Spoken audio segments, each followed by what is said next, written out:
Recovery Sort of is a podcast where we discuss recovery and addiction topics from the perspective of people living in long-term recovery. This podcast does not intend to represent the views of any particular group, organization, or fellowship. The views expressed here are solely the opinion of its contributors. Be advised there may be strong language or topics of an adult nature.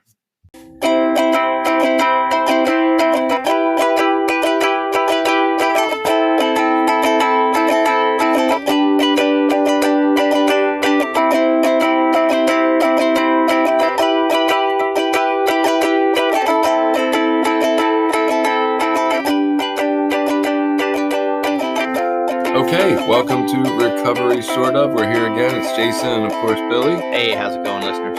And, man, so some interesting stuff this week. We got a couple of emails, which was awesome. I feel like, and it's not so much awesome. I mean, it is cool that people are listening. I'm not going to say it's not, but it's less about, hey, look how awesome we are that people listen to us. It's more like, damn, man, it is really fun to be a part of conversations about things that interest me. And guess what? Recovery does interest me. It's a big part of my life. And then, you know, along with those couple of emails, just the interactions that I've been able to start having on Twitter, which I don't know why the fuck I didn't at any point in time just start a Twitter and talk to people in recovery, but it never occurred to me. And now that it's become a thing, it's pretty damn awesome.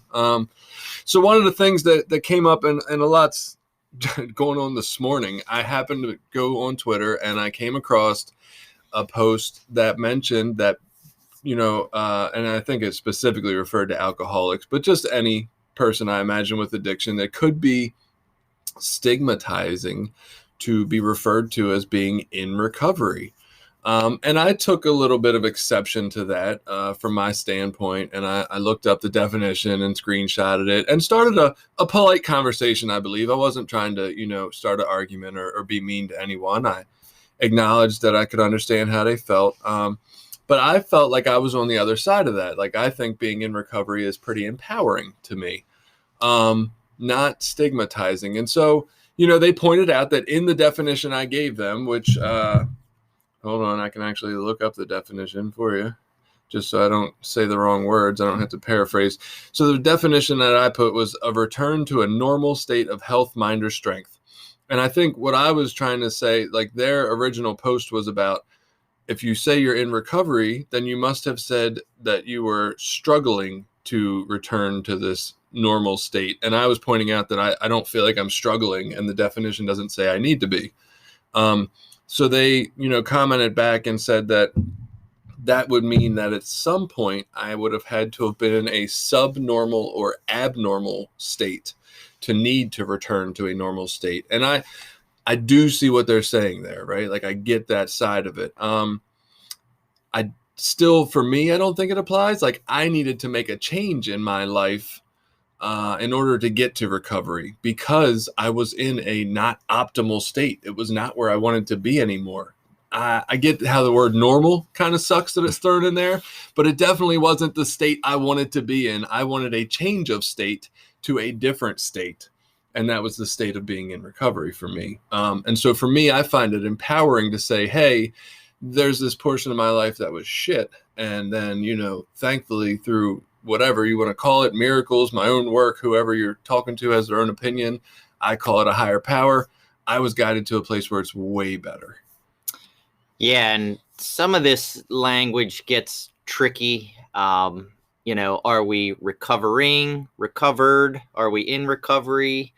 I think for me, a lot of it is the context of who we're talking to, what the conversation is, where we're at, and what's going on.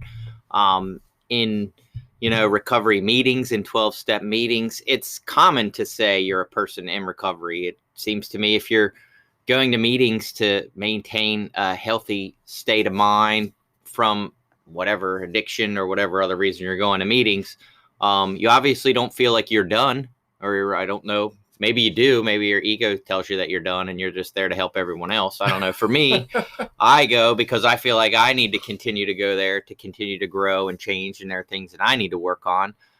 So in that context, I am still in the process of recovery. I'm not done. I also don't feel like, at least today, my belief is that I will never be able to, use drugs or alcohol or whatever successfully. Like, that's a part of me that's an issue that I'm going to have to permanently deal with in my life. That's never just going to be recovered. That part of me is never going to be fixed, and that next week I'll be able to go drink and manage that successfly. It's just my belief. So when I say I'm, in recovery or recovering, like, that's what I'm referring to. Now, in different conversations, I may address that a little differently. I know there's been some things around the sort of peer recovery movement with recovery languaging and things like that. First off, I'd like to say why some of this matters. Like, it seems like, who cares? We go to meetings, we talk to people in meetings, and who cares? And the truth is, in meetings, it doesn't really matter, I don't think, what we call ourselves or whatever. I don't think it's as important in those conversations. I think where it matters is, even in mainstream media now. I mean, you hear every day, you're hearing about the opioid epidemic and, different things that, around addiction and treatment and, the maintenance programs and things like that. Like, that stuff is coming up in mainstream media. And we, as a recovery community, recovered community, whatever you like to call yourself, we sort of, I don't want to say need to be careful, but it's important how we address ourselves. I mean, I have been in recovery for, 19 years. And so, when I go out and represent myself, I don't want to necessarily represent myself as, like, I have a lot of successful things going on in my life now as a result of recovery. And so, depending on the people that I'm talking to in the community, I want to make sure that I get that out there. Like, hey, at one point I was a, strung out heroin addict with a couple of DUIs. I had my license taken. I had one of those breathalyzers in my truck. I did time in jail. Like, I did all those things. I was picking up trash off the side of the road, drinking liquor out of liquor bottles off the side of the road. Like, those kind of things. That's who I was. And I'm so far from that as a result of recovery. Like, that is not the person that I am, now. It's so funny that I shot like pissy, oily fucking gutter water, but I'm like, ew, you drank those bottles?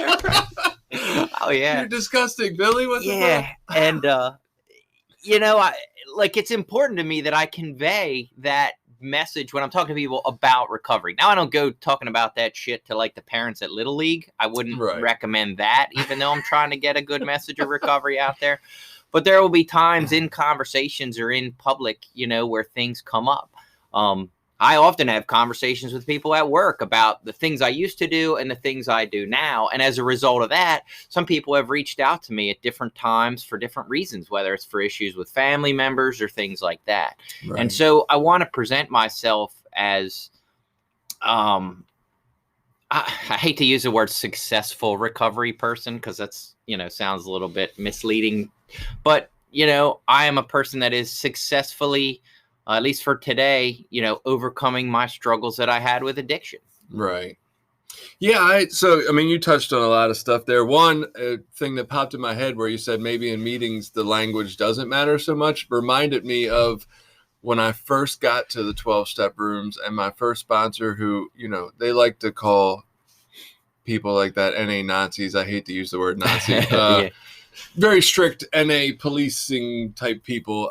And he was very adamant about the fact that some people would introduce themselves as grateful recovering addicts, and some people were recovering addicts named so-and-so, and some people were human trash cans named so-and-so. And he hated that because to him, he said the whole point of just being an addict or just being an alcoholic named such and such made us all equal.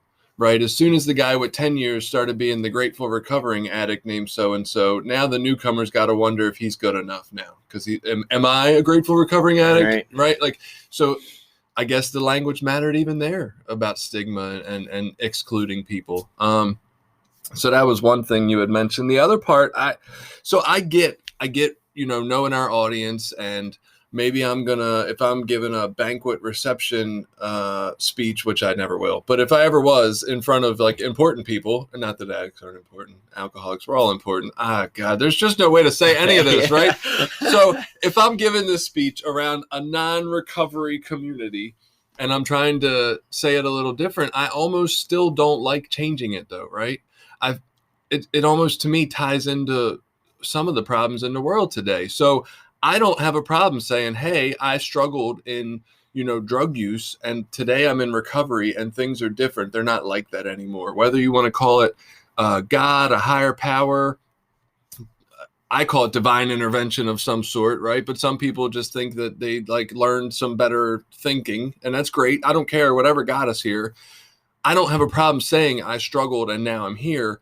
I equate that to, hey, I've made a mistake in my life and now I don't. And I'm trying to make amends and be better for it, right? But when we just stop being able to admit that we made a mistake, like that's what I think is part of the problem that we deal with. We talk about our politicians and stuff. They don't own mistakes, right? Because they're terrified of stigmatizing themselves, maybe that they made a mistake. So they got to just continue on making mistakes. Like, why can't we change? Why can't we get smarter than yesterday and not make the mistakes and admit we were wrong? Like, I don't know. I don't see that as necessarily stigmatizing to say that we were wrong at some point and now we're trying to do something different. Yeah, well, I guess I'm trying to get back to the room full of people at the banquet thing. I'm trying to kind of get an idea. So what I think about is like, all right, if I'm in a room full of people, let's say it's politicians or police officers or professionals, whatever, that aren't people that are familiar with recovery or addiction so much. They have a general outside view. Like they know the addict is like their, sister's kid that steals all the money or can't come to your house because it'll steal your television. Like that's what they know of addiction. And they don't really know much about recovery or recovering and they don't really care. The truth is they don't care what you call yourself. You can call yourself whatever you want. They really don't give a shit. So in those settings, I have, this is that recovery messaging stuff. It's like I call myself, I'm a person in long-term recovery. And what that means is I've not had a drink or a drug since, and then I'll give my clean date. And that sort of sets the tone for what that means when I say I'm in recovery. Especially nowadays, it seems like there's so many different, quote unquote, recovery pathways. And it's gotten, and I hate to say this, but it's almost gotten to a case where you can do almost anything. It's like, well, as long as I'm not shooting dope, I'm in some kind of recovery pathway. Like, well, and I don't know that I agree with that, but whatever. I'm not the judge and jury of that. Definitely better. Yeah, it's better. I mean, that's that whole harm reduction thing. Like, well, that's great. You're on a, I guess that's a path. Like I say, I don't know how to be the expert, but that thing of recovery pathways, and a person in recovery like that has gotten to mean so many different things to so many different people, depending on who you're talking to and what program they're in and where they come from. Like say when I'm in a meeting, of our fellowship where people know we all have a general idea of what that means. It's different than when I'm in a room full of people, even people that work in the addiction field that know that there's 10 or more different pathways of recovery. Right. Just to touch on for a minute, the language in meetings, even like I used to care about that stuff. I don't care about it anymore because obviously, in the particular fellowship, we go to, we have this clarity statement where you're not supposed to identify yourself as an addict and alcoholic and blurring the message and all that stuff. I used to really love that. I hate it now. I hate it. It drives me nuts. And I think almost for the opposite, or for the same reasons as what you said your previous sponsor said, are the reasons that I hate when people address themselves as cross addicted and dual diagnosis and all these other things, that my belief now is, because it used to bug me and I used to think we're all addicts. We're just, that's what we are. I'm an addict. My name is blah. This is how you're supposed to say it so that we're all the same. What I've learned is, most of the time, new people are the ones coming in saying it weird. If it's people that have been around for a while that are saying it differently, they're doing it on purpose, for whatever their motivations are, and I don't really care. Right. But most of the time, that trying to overly correct or overly police or overly set rules on people pushes them away more than it pulls them in, especially early on in recovery. I don't give a shit what you call yourself. Just keep coming. You know what I mean? And call yourself dual diagnosis, cross addicted, trash can, whatever you want. I don't care. Welcome. Keep coming back. Hopefully I'll see you next week. You'll fix that shit eventually. I don't need to tell you. You'll start to feel awkward. I don't want to. would they know if I said? You're going to point out the one example out of how many He's hundreds. Got like 30-some years, though. A slippery addict. I won't say his name, but that's all right. Oh, good old Slippery. And he's a good guy. I mean, it's not even... So, and here's where I'm at with... There's always one asshole in the bunch. Like, there's just got to be. And he's, you know what? He's a recovering asshole. He's a pretty good dude. Like, I don't really have a problem with him. I like him. So, with what you just said, I hold on to disliking it, right? I hear it a lot in a particular meeting I go to, and it's somewhat newer people, but I feel like newer people that aren't brand new and they're hearing it somewhere and going with it, right? But I think I don't even know if I dislike it anymore personally, or if I just hold on to that thing I was taught early on, right? Kind of like the other day, my daughter got sick at school, and I went and picked her up and brought her home. And later that day, she felt better and wanted to go out to dinner with her grandmother. And my initial reaction was just, when I was growing up, if you didn't finish school or go to school because you were sick that day, you didn't do shit that night. Like, you're sick. You've got signed up to be sick for the whole day, right? And so that was my initial gut reaction. And then I thought about it, and I'm like, why? Do I really think she's going to start like coming home every day sick if I let her? Like, am I really think I'm rewarding this? No, I think she feels better and she can go to fucking dinner. It's not a big deal. And so I don't even know if I'm holding on to that old information or if I really care. But there is something about it when I hear it in the meeting that just rubs me wrong. Like, motherfucker, I'm not even a grateful recovering addict, right? Even though I believe I am, I'm not going to say I am. So just shut the fuck up and be an addict, right? Just shut up and be an alcoholic. Like, why do we have to be more or different? I know we're terminally unique, right? But that's what keeps us killing ourselves. Fatally cool, tragically hip, all that good stuff. Like, I don't know. I struggle with that. But so the whole stigmatizing language, I struggle with, right? I get it. I buy in. I don't want to stigmatize a soul. I don't want anybody to have to feel less than. I'm all about it. I'm about the people first language, like a person with substance use disorder, not an addict, a person with depression, not a depressed person. Like, I get it. We're people first. This is one aspect of us, right? I'm all in on trying to not make people feel bad about things and not say it in ways where it sounds worse or stigmatizes.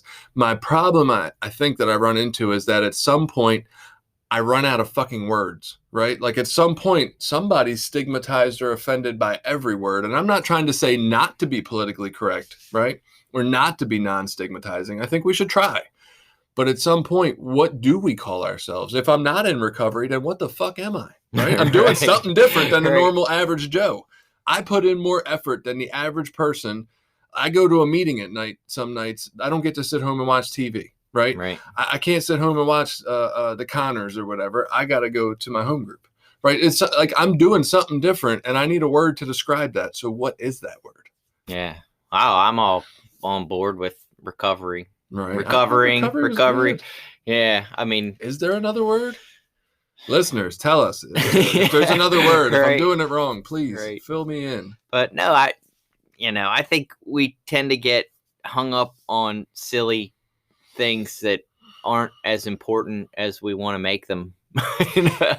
It's a real struggle point, though, because this is like a thing I see a lot. And the politicians can argue about, or people who follow politics argue about both sides of this, about how we're too politically correct, or we're, too worried about language and we can't say this, or what can we say? And I'm not trying to take it there, right? I do believe in loving people and being kind and compassionate and really doing our best not to make people feel bad with the way we describe them, right? I just, at some point, I do run out of words to even describe myself. And I'm like, well, what the fuck am I? I know I'm something different, right? I am not the norm. I don't claim to be, and I don't really know that I want to be, honestly. I've seen the norm. Like, I'm not impressed. Right. Well, and I look at some of that, too, even with the recovery languaging stuff sometimes of like, hate to say it this way, we're wasting energy arguing with each other over nuancy things when we should be out arguing with, our politicians or people in local government or people in the community, that are fighting against, opening another recovery center or opening another halfway house, or the people that are actively out there, because they don't give a shit what you call yourself, no matter what you call yourself. You can call yourself whatever you want. They're still going to try to shut down the halfway house. They're still going to try to shut down, not have, a treatment center. Like, those are the people we need to be arguing with, not each other over what names we call ourselves. No, you're right. And what they, how we identify. It's like we need to have sort of a unified, organized, not organized, but like a unified front of like, we are people that struggle with addiction, in whatever names we call ourselves shouldn't really matter that much.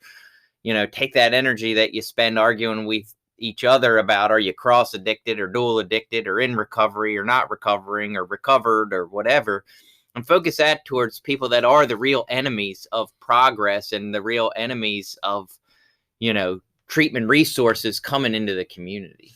Right. No, I agree. If you're somebody out there voting for jails and police forces over funding for, recovery centered ideas and things that help to get people away from using moments, then yeah, we should probably be arguing with you. And thankfully it wasn't an argument. I saw this. I do feel guilty now though, because I did jump out there to like, wait a minute, I don't like this Twitter idea. Let me, confront this individual. It was a very nice confrontation. It wasn't a mean thing, but I do feel like maybe I should have just let them have that opinion, and I could have gave them a little heart and then went and bitched at a senator or something instead. Yeah, well, and that's the truth of it, though, is us not taking it to arguments and confrontations, because you see groups and people get divided over this stuff, and it's kind of silly from the outside looking in, but when you're in the middle of it, it feels really relevant and important. But the conversations are fun. I mean, just like this, this was like, oh, this is a fun conversation. Let's talk about it, just to throw ideas out there and see what different people think, and to see what, think through my ideas on stuff. But I think understanding the audience and who you're talking to and those things are going to be important in conversations as we talk to people. Do you think it's possible that they can find a word to describe anything, any group, anywhere, right, that will not bother someone? And this is where I guess my real issue is. It's not that I want to stigmatize anybody, but I thought recovery was a pretty sound word, and I've never taken time to think that maybe it's not, right? Maybe it's stigmatizing. It's never even occurred to me, so I'm kind of blown away by it. But say 99.5% of people are good with the word being in recovery, and then there's that 0.5% that's not. Is there ever a word that's going to be 100% okay with everybody, right? To call a group? And at what percentage do you say, all right, look, we just got too many people that are okay with this one. We gotta roll with it, right? I'm sorry that there's some people who don't like it, but we gotta roll with it because this is the largest percentage of people that's possibly going to be okay with it. No, there'll never be a word. I mean, we can't even identify ourselves now in singular words for genders or whatever, There's how many different somebody's going to tweet that we should just say we're human. Yeah, right. I'm a human being and my name is Billy. Right. I'm a human. My name is Jason. I mean, it does work. I am. I won't argue. But yeah, I mean, there's always people that are going to find, there's always the people in the bunch that want to be different, that want to be unique or special or take the alternate point of view. And that's good for conversation. It's good to keep us sharp on our toes. I personally am a person that likes hearing counterpoints of view. And I think it's important to us. I hate, like in our typical political dialogue nowadays, it's like you're supposed to hate anyone with an alternate point of view. Right. You're supposed to argue, yell, and scream at each. Like that's, to me, is not effective. It's actually uneducated. I become educated in subjects by talking to people about different points of view, trying to be open-minded, trying to look at things from their perspective. Yes. And then I can develop, a fully informed decision. Doesn't mean I have to agree with them. In fact, they can say a bunch of things that are intelligent and based on some evidence that they believe is important. And I can still say, well, I really don't agree with that point of view. And here's why. I appreciate where you're coming from. Right. And understanding where they're coming from helps to, I don't want to say find better points of argument, but helps to, help to sort of possibly bring them around, on some of these things. You definitely started there seeming real open-minded and virtuous, and then you were like, yeah, I just want to learn more information so I could fuck them over in the end. I was I can convince them that I'm right, Right. But that's constantly, that's the battle that's in my head all the time. Right. Is, I always want to be right. I always want to be, and that comes back to, addiction. What I've learned about myself is addiction and low self-esteem stuff. I got to be the rightest right. I got to be the most informed.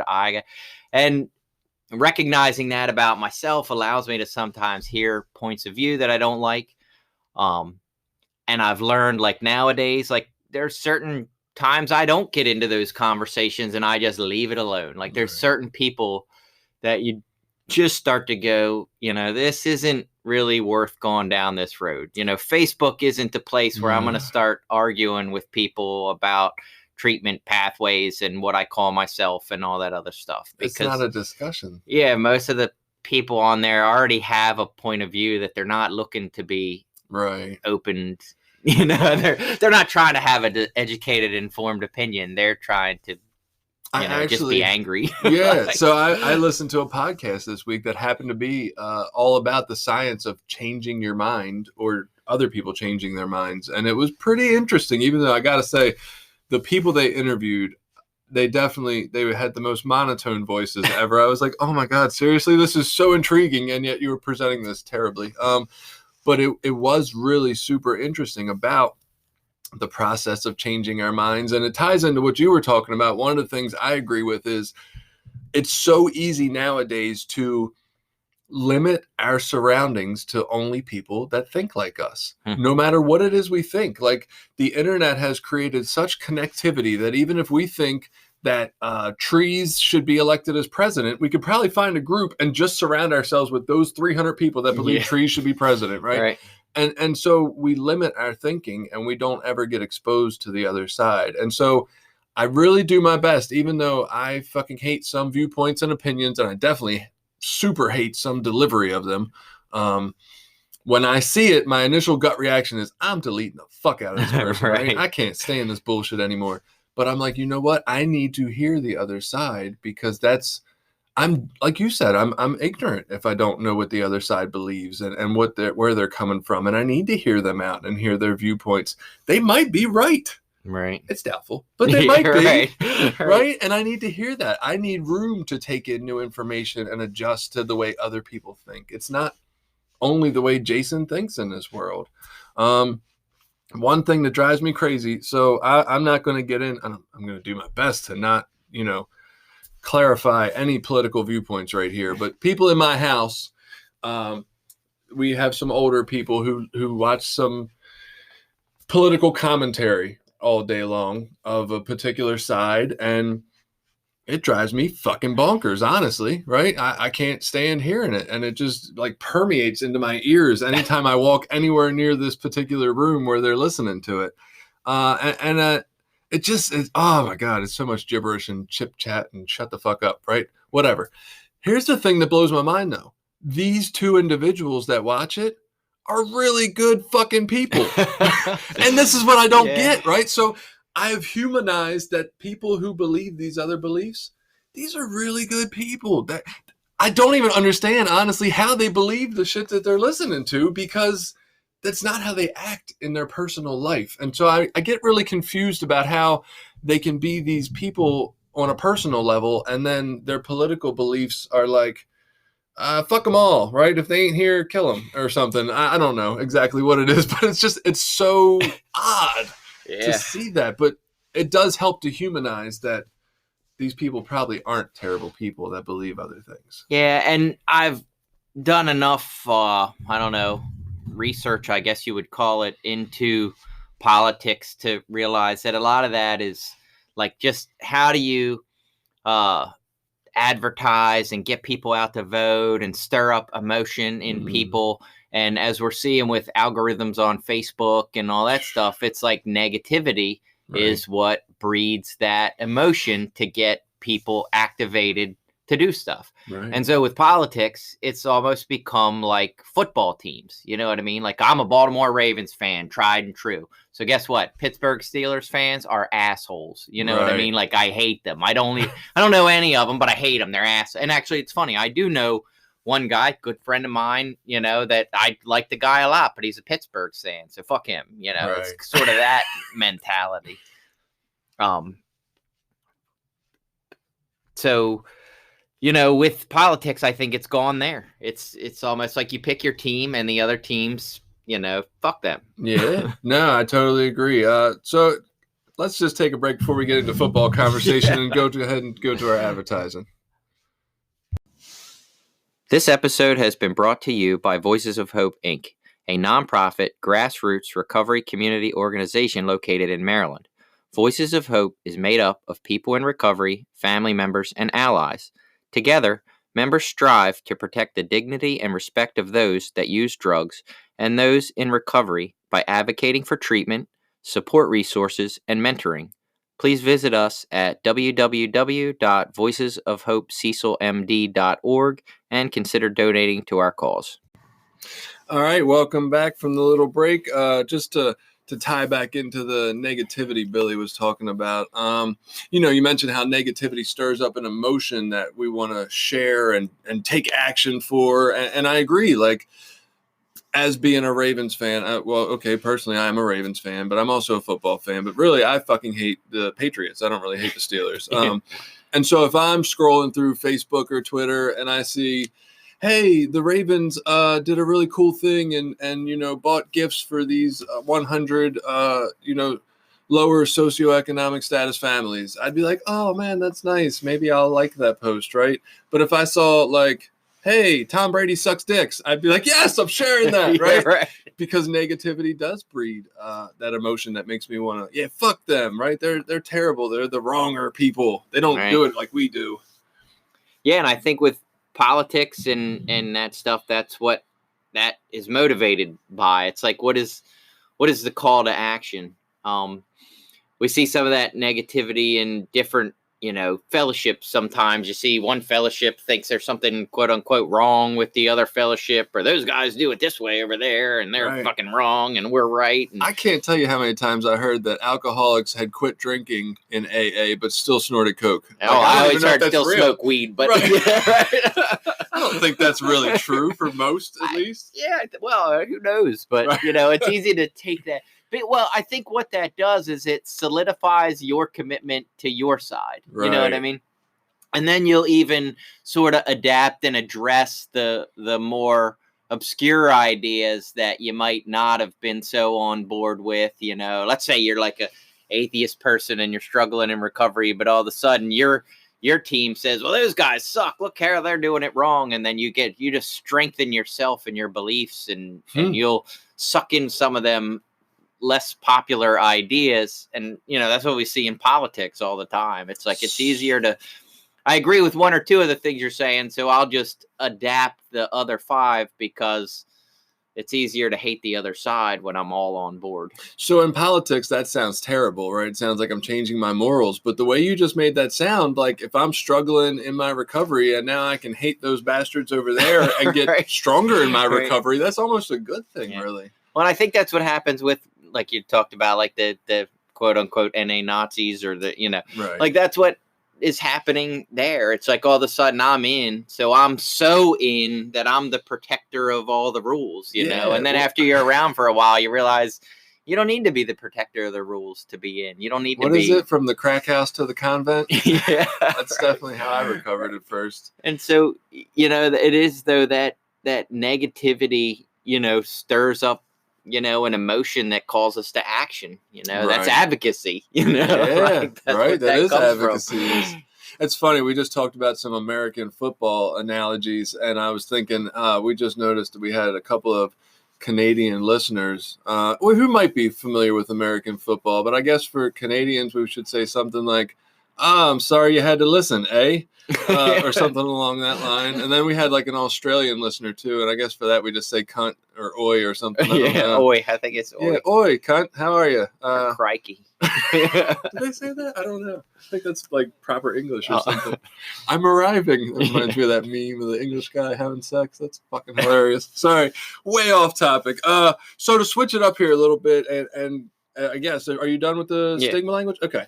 So we're gonna move on. I had a using dream last night, right? And so, some people call that drug dreams. I guess people in AA might call that drinking dreams, I guess.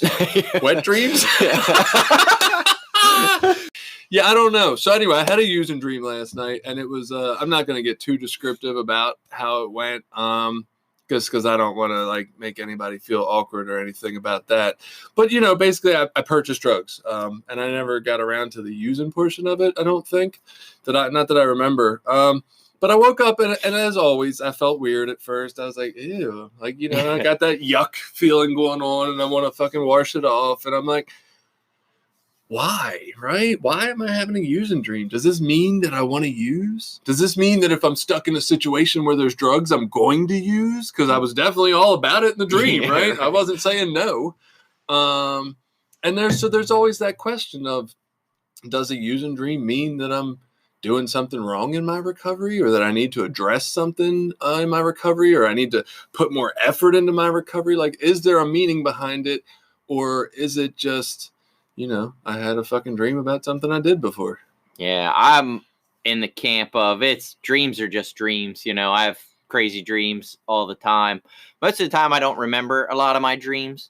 But I've never put much into them. My wife remembers a lot of her dreams and is always telling me her crazy dream stories and what they mean, or what she thinks they might mean, or what I think they might mean. And I never think much about it at all. I was laughing. So I don't remember many dreams, but I remembered one a week ago where I was like a really like big black guy, and I had just gotten out of jail, and I went home to my mom's house, and she wouldn't let me in the door. Yeah. Just for reference, Billy is not a big black guy. Yeah, I'm probably the opposite of all of that.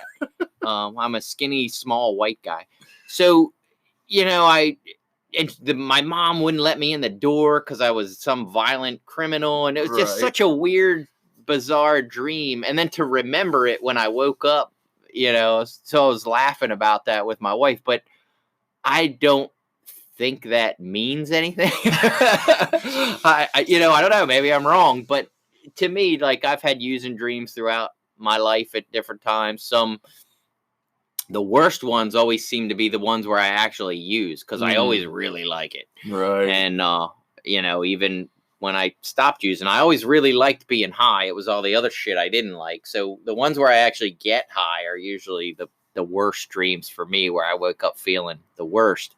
But coincidentally, even, we shared about this morning, like, I had a dream where I didn't use, and this was just last night. I didn't use, but I had decided I was going to go to another recovery pathway that allows me to use, so that I could start socially drinking now, because I thought I could do that in my life, and I had like made that decision, and was in the dream, I was trying to figure out how I'm going to have that conversation with my wife, and what our marriage is going to look like after that, how she's going to be with me socially drinking. Right. And it's like, wow, that's crazy, but that isn't my plan that I woke up and now that I'm sane, so. Right.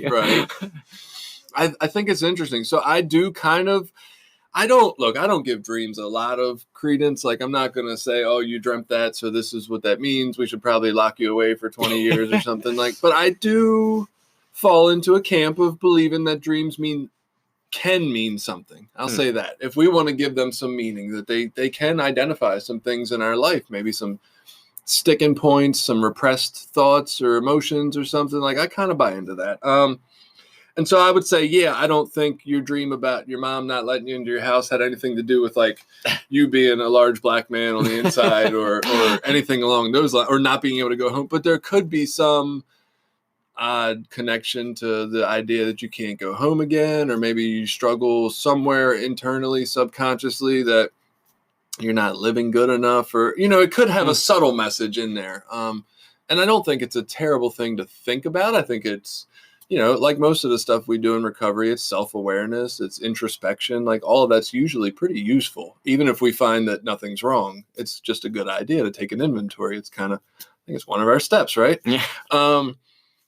So yeah, I don't know. I don't know that it means. I definitely know early on in my recovery, for sure, if I had a use and dream, I was fucking terrified, right? Yeah. Because it, like you said, a lot of times I actually used and in the dream, and it felt great, and I wanted to experience it again. I put this out there on Twitter this morning just because I was curious what other people's thoughts are, and somebody had commented that they believe the opposite. They believe a drug dream means you're like in a really strong place in your recovery, because you're doing so well that something's trying to lead you back. And I've heard this idea before, and I've heard it mostly explained in a Christian-based sense. And so I like the concept. I'm not a Christian-based person. I wish I had a better way to explain it other than the devil, honestly, but I don't. But the idea that the devil doesn't need to come after you if you're already in the devil's grips. Right. So if you're just living a normal life and you're not being tempted to do some shit, you ain't really doing nothing, right? He don't need to come get you. And the Christian idea is that, like, when you start living on a path to righteousness or to doing things in a better way, that's when the most temptation is going to come. And so that's just a sign with all this temptation, not a sign that, oh, fuck it, you might as well give up. You're just going to be super tempted the rest of your life. It's a sign that, hey, you're on the right path because he's scared. He's nervous. He's losing you. He's got to come get you. I wish I had a not devil way to explain that fucking concept, because I like the concept a lot. Yeah, right. Yeah, that's pretty good. And I think in our lives a lot, like I get this is my take on one of the common things we hear in like recovery. You'll hear people say a lot, be careful what you pray for because you just might get it. And then people say, oh, I was praying for patience. And then all of a sudden, life went to shit and I needed all this patience. Right. And for me, the truth is, no, it really didn't. What happened was you prayed for patience. So that awareness popped up in your mind, and then you became more intuitively aware of all the situations that required patience in your life. You weren't called to need more patience. Your awareness of the amount of patience that you need to apply in your life was there, if that makes sense. Very much like the psychological idea that there was like 2 Jeep Commanders on the road until I bought a Jeep Commander in 2007. And then there was 4,864 Jeep Commanders on the road. It's the exact same thing to me. So like if you're in a place where you feel really good about your recovery and everything's going well and you're feeling really solid and you have a drug dream, it's easy to go, oh, it's because of this negative thing, right. And vice versa. Like we tend to see a lot of patterns or take things as signs that aren't really signs. I completely disagree with this, by the way. I'm all in on signs. Yeah. And it's interesting. And I heard a guy that was like a statistic or logician, break a lot of this down. And it's that theory of like, if you're driving down a road, and another car is coming at you, and then there's a guy on a bike, like it always seems like we both cross the bike guy at the exact same time where we're all 3 in alignment. Like that seems to be how it happens every time. Or if I slow down or speed up or whatever. Right. But really, you don't count all the times that you passed a bicycler on the road that didn't happen. Because they're not special? They don't stand out? Is that right? What you're they saying? Don't stand out in your head. So you just drive past a guy on a bike, 1,000 times, let's say, and the one time that another car is coming at the exact same time stands out as some fluke thing. Right. It's that idea. No, I get that. And I do know that we stand definitely on opposite sides of the court on this, higher power conversation or how that works. And that's totally cool. I remember my first sponsor telling me I had like probably fucking, I don't know, 5 weeks clean. So I didn't know fucking, I didn't know my ass from my elbow really. And he was like, hey, so, you're walking down the street and you don't understand this situation going on in your life. And you're just praying for a sign, of what to do and which way to go. And you walk down the street and you're standing there and a fucking bird lands like 2 feet away from your shoulder. And it just, is it a sign or is it not? Right. And I was like, I don't know, right? So confused. Is it? Right. And he's like, the answer is, if you believe it is, it is. And if you believe it isn't, it isn't. Right. And I'm like, that doesn't make any fucking sense, right? Yeah, right. Either it is a sign or it isn't. And he's like, no, if you believe it's a sign, it is a sign from God because you believe it is, and it's going to guide you in the way you need to go. Right. He's like, and if you believe it's just a fucking bird 2 feet away from your shoulder, then it's just a bird 2 feet away from your shoulder. Right. And I'm like, that's fucking crazy, right? But I get that concept. And Yeah. so I do believe in signs. I think my life is always guided and to put me in a place where I'm supposed to be, not so much that I'm just kind of living and things happen. Yeah. And see, for me, when I talk about like an 11th step in prayer and meditation, the whole basis of prayer and meditation for me is to make sure that my awareness and my consciousness is stirred up for all the positive things that I want in my life so that I can practice them and become aware of situations where they're needed, you know, Right. and those kind of things. Like, I'm not praying that some deity outside of me gives me something. I'm praying that I become aware of these powers and these forces acting in the world so that I can act in accordance with them. So can you hear us breathing on the podcast when you listen? No. I feel like I breathe really loud when I'm excited. I don't know. No. That's funny because I was talking about I'm really like just amped up this morning. I was like, must have been that fucking drug dream got me all rested or something. I don't know. So last, like whatever it was, 9 days ago, a couple weeks ago. Oh, I'm not vaping still, by the way, for anybody who cares. That's I'm why still you're not all fucking amped up. vaping. It might be. I wasn't amped up yesterday. I don't know. So right at those last couple of days of vaping, right, I knew I was going to quit. I knew when the juice ran out, it was over. And I was fucking nervous, right? And I'm praying about it. I'm like, dude, look, I don't know what to do. I'm scared. This has been 20 years of smoking, 4.5 years of vaping. Like, I'm fucking nervous to not have this crutch, right? This Suboxone for cigarettes or whatever it is. Like, what do I do? And the thought occurred through talking to some people like, hey, if every time you think about vaping, you remember to pray, then thinking about vaping now becomes a positive in your life, right? It's reminding you to talk to your higher power. It's no longer a negative. And so those couple days leading up, my son came to me on 2 different days, the last 2 days I vaped, because I had told my family, and he said, man, I thought you were going to quit that, right? And I don't know, I've just always heard that whole God works through people and all that stuff. And I'm like, if there was ever God's words coming in my direction, I mean, hear it from a 10-year-old boy, right? I don't know. To me, that was fucking God, and that was a sign. And those 2 days after I quit, when my brain was saying, oh my fucking God, this is dumb, go pick up a vape at the store and get some juice and do this thing, the voice of my son saying, I thought you were going to quit, wouldn't stop ringing in my head. And I'm like, man, that's a fucking sign to me. I don't know what you want to call it. To me, that was a sign, and I went with it. Yeah, that's awesome. I've said a lot in recovery. Like, I am always, jealous of the people that have this absolute faith in a higher power, and you hear them share and say, oh, I know my God, and I'm and I'm just like, oh, you suck. Like, I wish I could take that from you and just have it. Like, I would love to have that level of confidence, about that. And, we had talked about this morning. So, with financial situations, we've been struggling, and I've been working all this extra to try to make extra money so that we make sure the bills are paid and all this stuff. And my wife is like, she doesn't care. She's still planning trips, places, and saying, oh, maybe this summer we'll take our camper and we'll put it somewhere down the beach for the summer so we have a summer place to go. And, she doesn't have that same worry or concern over finances that I do. And I get angry because she just has a faith that it'll work out. It'll be fine. And if we do it, things will get paid and, life will go on. And like, I don't share that. I wish I did. I wish I had that faith to be like, yeah, fuck it. Let's just call the place and set the camper there, and we'll give them a couple $100 and we'll figure it out as it goes. And we will, and it'll get paid and things, because we're responsible people and we'll do what we have to do to get it.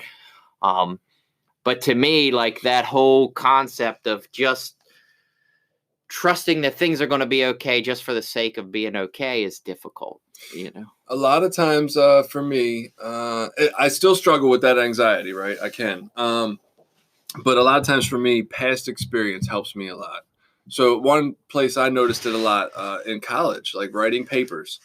I wait till the last fucking day or the last minute I can. Like if it's due Sunday and the last free day I got's Thursday, and shit's getting written Thursday, right? And I just cannot help myself most of the time. There's been a couple times I deviated and did it early, but it's very super fucking rare.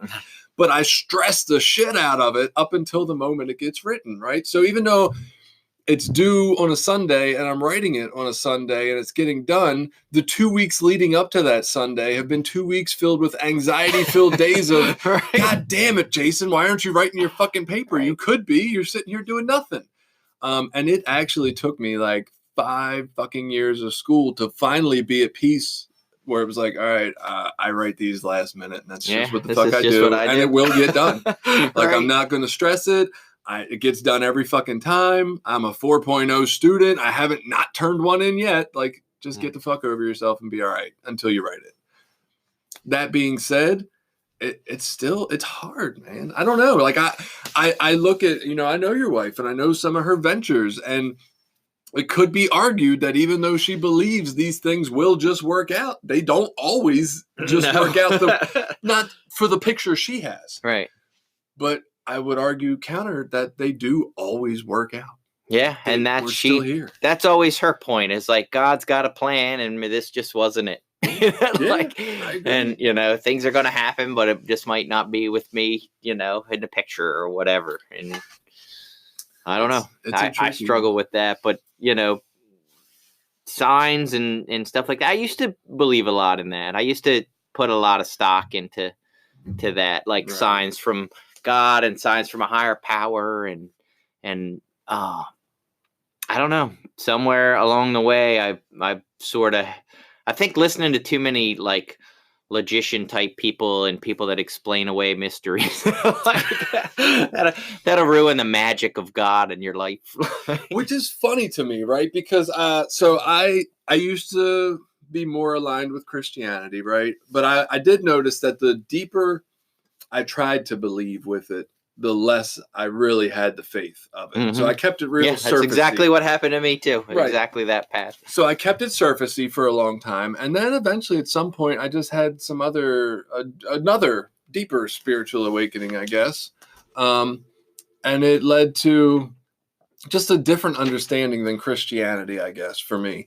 And so, but what I found is everything I've learned, like science-y wise or physics or any kind of intellectual information that's come into my life has only like deepened my belief in a higher power. And it's just the exact opposite of what I hear people say about it. Like when we learned about, physics and the Big Bang and all this stuff. And I'm like, that makes my spirituality make perfect fucking sense to me, right? Like, why in the world was all the energy in the universe in one singular fucking spot before the Big Bang? There's no reason for that, right. Except that it was God, right? That made perfect sense to me. There's no other fucking reason for all the energy in the universe to all be in one spot. Yeah. What, it liked itself that much? Like, no, right? And then it all exploded outward and created life. Imagine that. It makes perfect. I don't know. Logistics and logic don't take me away from God, I guess.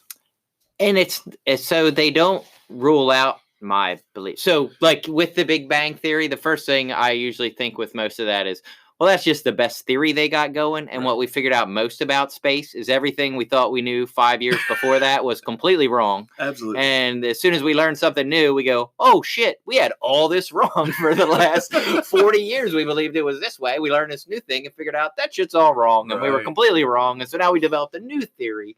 So anyway, I don't know that I even fully buy the Big Bang Theory. I mean, I get it. I understand what they're talking about. And sure, it's now you're shaking my faith, goddamn. Yeah, right now I just rocked your faith. But, and that's, like with God or higher power stuff, it's like, I'm not saying there's not. I don't think it's impossible. I'm not a, like, God hater, like, nothing like that. I'm like, well, yeah, I believe that could be a thing. And, like, I'm totally okay with it. I don't feel a point to, like, argue some negative side about it.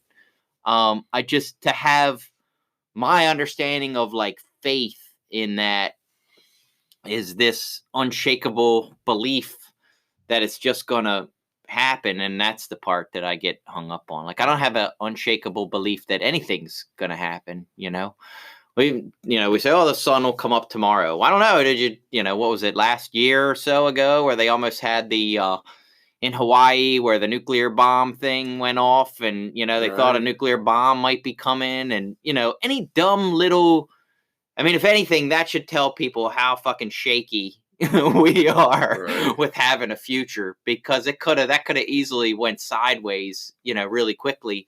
And there's been a few different instances like that over the years that we actually don't.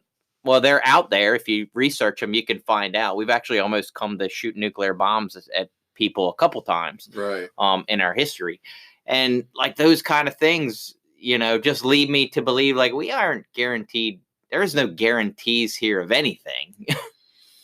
Yeah, and I guess that's where the faith for me is less about any particular outcome and more just that it'll be all right, even if that all rightness is, well, fuck it, a nuclear bomb dropped on my house and I'm not here anymore. I guess that's all right. I don't have to worry about it, right? Like, it's just more of a sense it'll be okay somehow and exactly the way it's supposed to be. And I think that's where my liking to be the rightest of the right comes into play, because you can't argue that it's not always the way it's supposed to be, because it is, obviously, right? Like, how can you argue that what is shouldn't be? It just is. Yeah. Well, then I think, if I woke up, let's say tomorrow and got accused of some murder that I didn't commit and ended up in jail, like, do I think I would be okay? Well, yeah, I'd probably be okay. Like, I'd know how to survive or manage that situation, but that isn't, I'm supposed to believe that's some kind of deity's will for me. It's like those kind of things where I get, because that happens to people, that shit happens to people. And you hear about these people been in jail for 40 years and, DNA cleared them of whatever murder or whatever rape, and, they get out, and those are the issues that I get hung up on. And look, I'd love to say that, if that happens, that there is something that you need to go through to or learn from that experience to guide you in your life, right? But that's what I want to say when that shit happens to you. Fuck that shit happening to me, right? To me. That's going to hurt my goddamn feelings. And I will try to apply my understanding of my higher power to it, right? I'll try to say, hey, this must be where I'm supposed to be for some reason, because that is my belief. But it doesn't mean it's going to be easy, or it's not going to hurt me to fucking be in a situation. That's going to suck ass for sure. Framed for something horrible.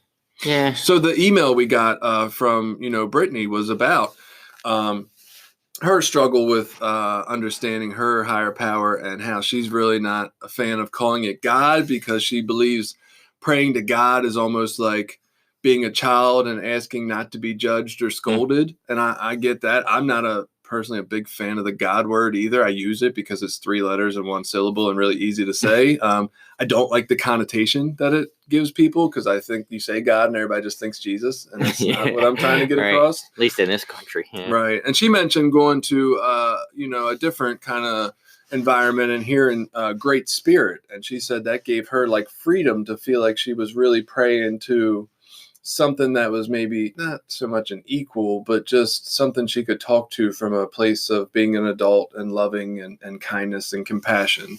And I thought that was interesting, that the word, again, back to the stigmatizing language, or how language changes the way we feel about something. Like, her belief in a higher power didn't change whatsoever, calling it God or Great Spirit, but the way she felt about it completely changed. So that's crazy. Yeah, that's pretty neat.